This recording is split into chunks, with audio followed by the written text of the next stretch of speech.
Hello बच्चों, let's look on to the question. Question है a solution containing Na2CO3 and NaHCO3 20 centimeter cube of the solution required 5 centimeter cube of 0.1 H2SO4 solution for neutralization using phenolphthalein as indicator.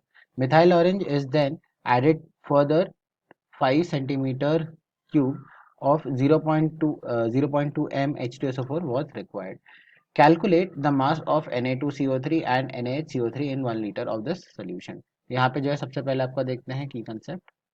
यहाँ पे आपका की concept हो जाएगा indicators. अगर हमें पता है कि इंडिकेटर्स में कैसे क्या कलर चेंज होता है तो हम ये पर्टिकुलर क्वेश्चन जो है सॉल्व कर सकते हैं। जब हम बात करते हैं फर्स्ट केस में जहाँ पे आपका फेनोक्सिलिन यूज हुआ है तो यहाँ पे सिर्फ और सिर्फ आपका जो है Na2CO3 रिएक्ट करेगा H2SO4 के साथ, और यहाँ पे जो है आपका NaHCO3 फॉर्म करेगा, प्लस जो है आपका यहाँ पे आ जाएगा Na2SO4 और H2O और आपका CO2। तो यहाँ पे अगर हम देखें तो इसका जो एन फैक्टर है Na2CO3 का वो क्या हो जाएगा, एन फैक्टर आपका हो जाएगा 1। तो यहाँ पे अगर हम लिखते हैं इक्वलेंस ऑफ H2SO4, यहाँ पे है 5 डिवाइडेड बाई 1000 क्योंकि 5 ml है, मल्टीप्लाइड बाई 0.1। तो ये आपका मोलारिटी है, तो इस नंबर ऑफ मोल्स आ गए मल्टीप्लाइड बाई इसका एन फैक्टर जो हो जाएगा आपके 2 के बराबर। सो ये आ जाएगा 1 डिवाइडेड बाई 1000। ये आ जाएगा आपके इक्वलेंस, और यही इक्वलेंस आपके होंगे बराबर इक्वलेंस ऑफ Na2CO3 के, राइट। तो यहाँ से आप कह सकते हो जो number of moles of Na2CO3 है ये हमने निकाल लिए कितने में, इन आपके 20 ml में, राइट। सो 20 ml में कितना आएगा, ये आ जाएगा आपका जो नंबर ऑफ एन फैक्टर है इसका रहेगा आपका 1 था, राइट। तो ये आएगा आपका 1 डिवाइडेड बाई 1000। अब जो अगर हम सेकेंड वाले केस में देखें तो आपका जो सारा का सारा Na2CO3 था वो आपका NaHCO3 में कन्वर्ट हो चुका है, और यहाँ पे अगेन ये जो है आपका H2SO4 से कंबाइन हो रहा है। तो यहाँ पे अगर हम देखें तो ये आपका बना देगा Na2SO4, राइट, प्लस जो है आपका H2O प्लस जो है आपका, तो यहाँ पे ये जो है आपका फॉर्म होगा, और यहाँ पे भी आप जो है देखोगे तो जो इक्वेलेंस ऑफ H2SO4 रहेगा वो हो जाएगा इक्वेलेंस ऑफ NaHCO3 के बराबर।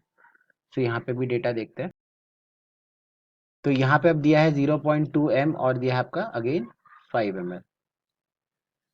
तो ये आ जाएगा इक्वल टू 5 ml 5/1000 इंटू 0.2 के बराबर।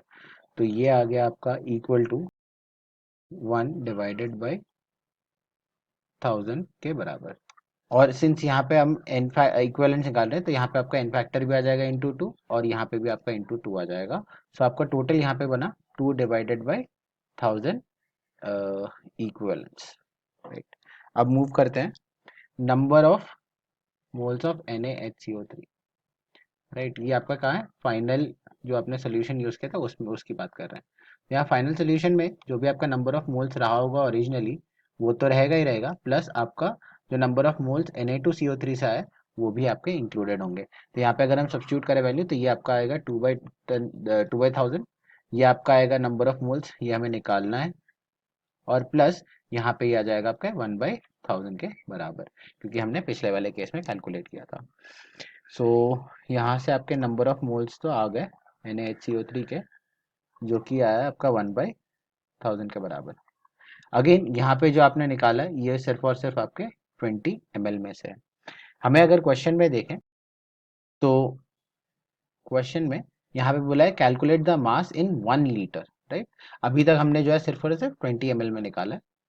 तो number of moles of Na2CO3 अगर हम निकालें इन 1000 ml, राइट, तो क्या हो जाएगा, तो ये आया 1 डिवाइडेड बाई 1000 इसके टोटल नंबर ऑफ मोल्स थे, मल्टीप्लाई बाई 1000 डिवाइडेड बाई इसका जो है 20 ml। तो यहाँ पे आपका जो बचेगा ये 1/20 मोल्स बचे। सिमिलरली आप number of moles of NaHCO3 भी निकालोगे तो ये आपके 1/1000 के बराबर है। अगेन मल्टीप्लाई बाय आप 1000 करोगे, डिवाइडेड बाय आप जो है 20 कर दोगे, क्योंकि ये आपने निकालने इन 1000। तो ये आ जाएगा अगेन 1/20 मोल्स में।